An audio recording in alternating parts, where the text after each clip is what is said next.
Hi folks, welcome to Athena studies and current affairs. இன்றைக்கி நம்ம மனநல பராமரிப்பு சட்டம் 2017 பற்றி பார்க்கலாம்.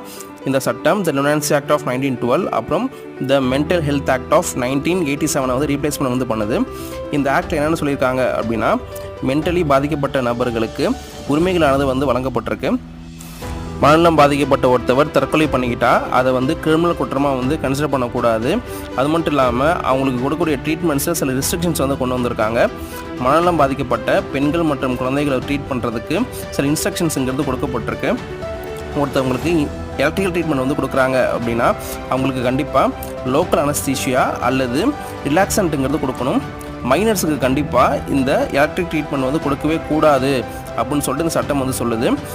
அவங்களுக்கு எப்படி ட்ரீட்மெண்ட் வழங்கப்படுது அப்படிங்கிறத கண்காணிக்கிறதுக்கு மெடிக்கல் போர்ட்ஸ் ஆனது உருவாக்கப்படணும் அப்படின்னு சொல்லிட்டு இந்த சட்டம் வலியுறுத்துது. ஓகே கைஸ், தேங்க்ஸ் ஃபார் வாட்சிங்.